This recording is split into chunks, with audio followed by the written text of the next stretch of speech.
আয়তন সংকট গণনার কয়েকটা ইম্পর্টেন্ট অঙ্ক আমরা এবার দেখে নিই।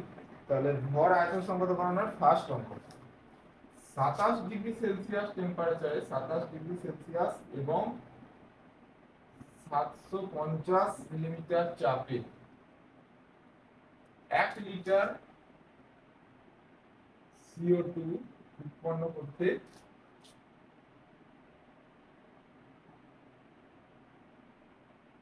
কি পরিমাণ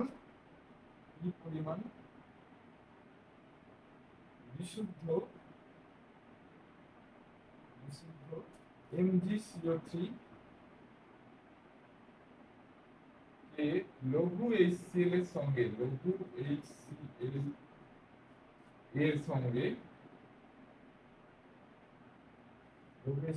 বিক্রিয়া করাতে হবে।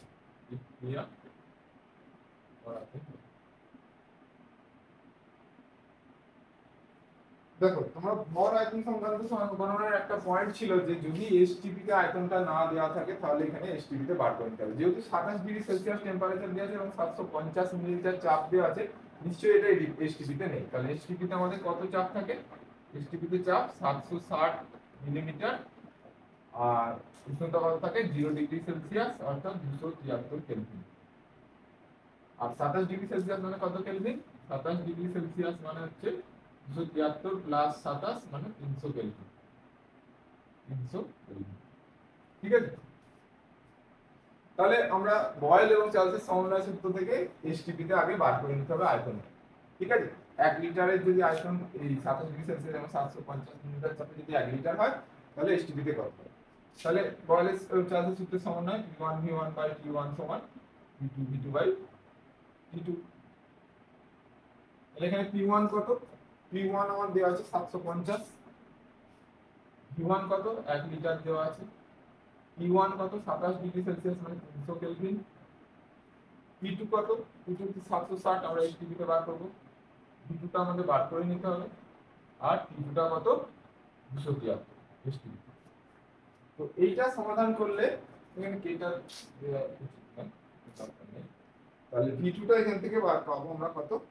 V2 টা পাবো এখান থেকে যদি সমাধান করি V2 সমান কত আসবে 750 into 273 by 300।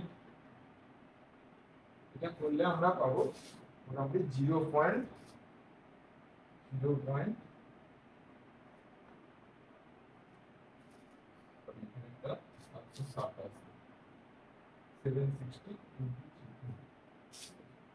এখান থেকে আসবে এটা 0.898 লিটার। তাহলে 1 লিটার ছিল, ওটা এসটিপি তে কত হয়ে গেল? 0.898 লিটার। এবার অঙ্কটা সহজ হয়ে গেল। এবার অঙ্কটা দেখো কি বলেছে যে MgCO3 লাগবে কতটা? MgCO3 কে লঘু HCl এর সাথে বিক্রিয়া করাতে হবে, তাহলে CO2 উৎপন্ন হবে। তাহলে বিক্রিয়াটা প্রায় বলেই দিয়েছে। তাহলে এবার যদি আমরা বিক্রিয়াটা লিখি, দেখো রাসায়নিক বিক্রিয়াটা যদি আমরা লিখি মানে সাইডে লিখছি MgCO3 plus HCl, MgCO3 plus HCl এর থেকে কি উৎপন্ন হবে? MgCl2 হবে, আর CO2 তো হবে। এখানে কোশ্চেনে যেহেতু CO2 আছে CO2 হবেই, CO2 হবে আর কি হবে? জল প্লাস এই বিক্রিয়াগুলো তোমাদের খেয়াল রাখতে হবে, ঠিক আছে, মনে রাখতে হবে। তো এবার যদি সমতা বিধান করা আছে নাকি দেখি। সমতা বিধান, এখানে হাইড্রোজেন 2 আছে, এখানে 2 বসিয়ে দাও, তাহলে হয়ে যাবে, সমতা বিধান হয়ে গেল। এবার আমাদের MgCO3 আর CO2 নিয়ে আমাদের কারণ, ঠিক আছে, MgCO3 আর CO2।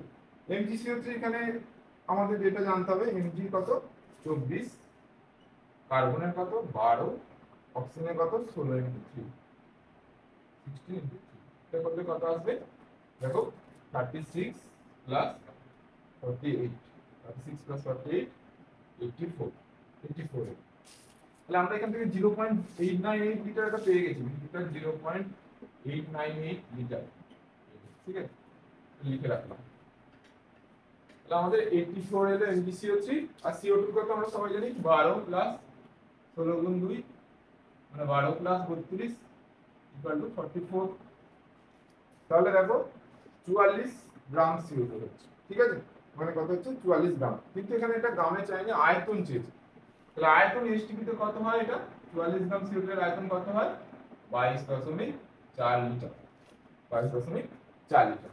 তাহলে 84 গ্রাম যদি আমরা MgCO3 কে লাগাই এই সিএল এর সাথে, তাহলে আমরা 22.4 লিটার CO2 পাবো। কিন্তু আমাদের কত লিটার CO2 লাগবে?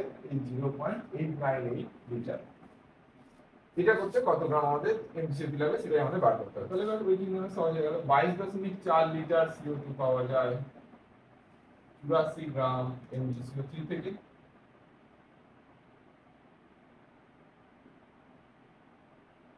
তাহলে 0.898 লিটার CO2 পাওয়া যাবে কত থেকে? 84/22.4 ইনটু 0.098 কত গ্রাম? কত আসবে যদি সমাধান করা হয়? এটা আসবে তোমার 3.3675। 3.3675 এটা আমাদের উত্তর। আমাদের উত্তর 3.3675 এটা উত্তর। তাহলে দেখো এখানে আমরা আগে কি করলাম, এটা কিন্তু খুবই ইম্পর্টেন্ট অঙ্ক। এখানে এসটিপি তে যেহেতু দেওয়া নেই, বয়েল চার্জের সূত্র সমন্বয় সূত্র লাগিয়ে আমরা এই 1 লিটারটা এসটিপি তে কত আয়তন হবে সেটা বার করে নিলাম।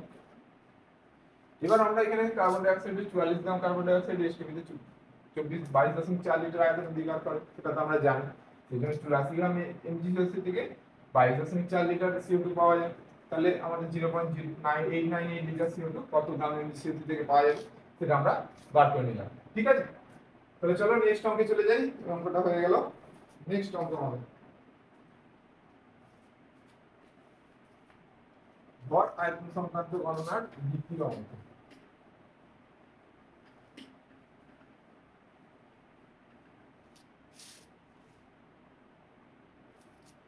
বলছে 32.5 গ্রাম 32.5 গ্রাম দস্তার সঙ্গে 32.5 গ্রাম দস্তার সঙ্গে অতিরিক্ত লৌহ H2SO4 অতিরিক্ত লৌহ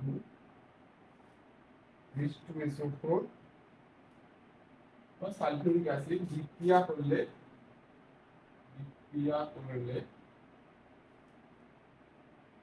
যে হাইড্রোজেন গ্যাস উৎপন্ন হয়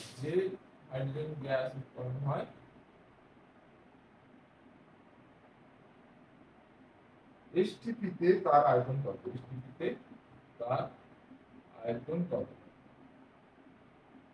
এটা আমাদের প্রবলেম। বলছে 32.5 গ্রাম দস্তার সঙ্গে অতিরিক্ত লৌহ H2SO4 এর বিক্রিয়া করলে যে হাইড্রোজেন গ্যাস উৎপন্ন হয় এসটিপি তে তার আয়তন কত? তাহলে বিক্রিয়াটা সহজ বিক্রিয়া আমরা লিখে নিই। জিঙ্কের সাথে H2SO4 এর বিক্রিয়া Zn plus H2SO4 equal to ZnSO4 plus H2।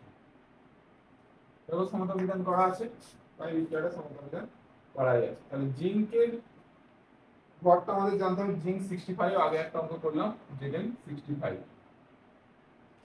ঠিক আছে, Zn 65.5 কোথাও থাকে, আবার কোথাও 65 ও থাকে। তাহলে দেখো 65 গ্রাম আমাদের এখানে Zn, আর যেহেতু এটা হাইড্রোজেন 2 গ্রাম, 2 গ্রামের এসটিপি তে আয়তন কত? 22.4 লিটার 22.4 লিটার। তাহলে 65 গ্রাম Zn থেকে আমরা কত পাচ্ছি? 22.4 লিটার পাচ্ছি। তাহলে 32.5 গ্রাম থেকে কত পাবো? সহজ অঙ্ক। 65 গ্রাম Zn থেকে 22.4 লিটার H2 পাচ্ছি।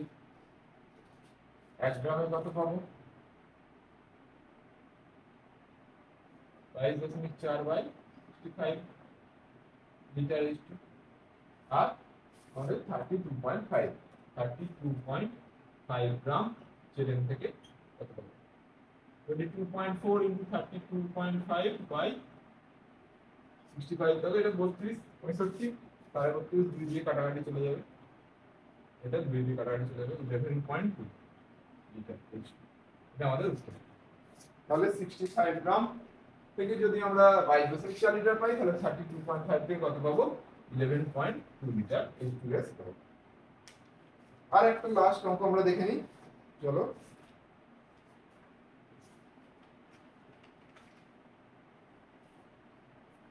লাস্ট অঙ্ক, ঠিক আছে, নিউমেরিক্যাল প্রবলেমের লাস্ট, আর রাসায়নিক গণনারও লাস্ট।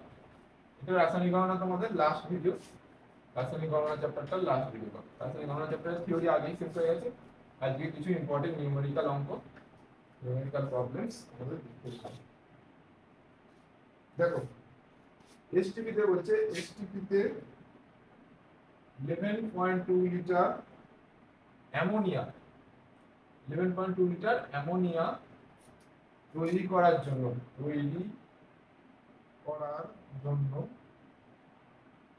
কি পরিমাণ অ্যামোনিয়াম ক্লোরাইডের সাথে চুন মিশিয়ে উত্তপ্ত করতে হবে। অ্যামোনিয়াম ক্লোরাইডের সাথে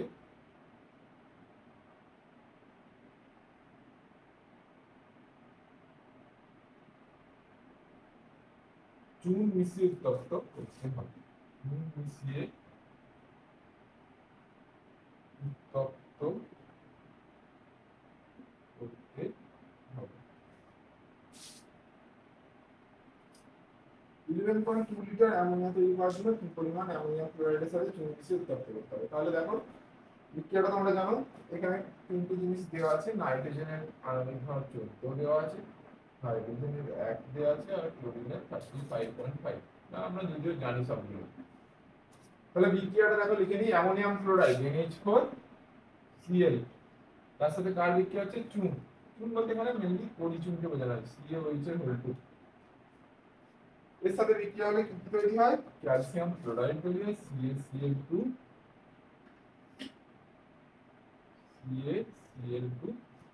আর কি তৈরি হয়? অ্যামোনিয়া তো তৈরি হবেই, কোশ্চেনে দেওয়া আছে, আর জল। দেখো সমতা বিধান আছে নাকি একবার দেখে নেওয়া যাক। NH4Cl, ক্লোরিন এখানে দুটো আছে, তাহলে এখানে আমাকে আগে 2 বসিয়ে দিতে হবে। নাইট্রোজেন দুটো হয়ে গেছে, তাহলে এখানে আমরা 2 বসিয়ে দিই। দেখো ক্লোরিন দুটো, নাইট্রোজেন দুটো। এবার হাইড্রোজেন, হাইড্রোজেন কত আছে দেখো? ক্যালসিয়াম 1টা করে আছে, ক্যালসিয়াম 1টা। হাইড্রোজেন 4 দুগুণে 8টা, আর এদিকে দুটো, 8 আর 2 10টা, এদিকে 3 দুগুণে 6, আর 2 8টা হয়েছে, তাহলে এখানে নিশ্চয়ই একটা 2 বসাতে হবে।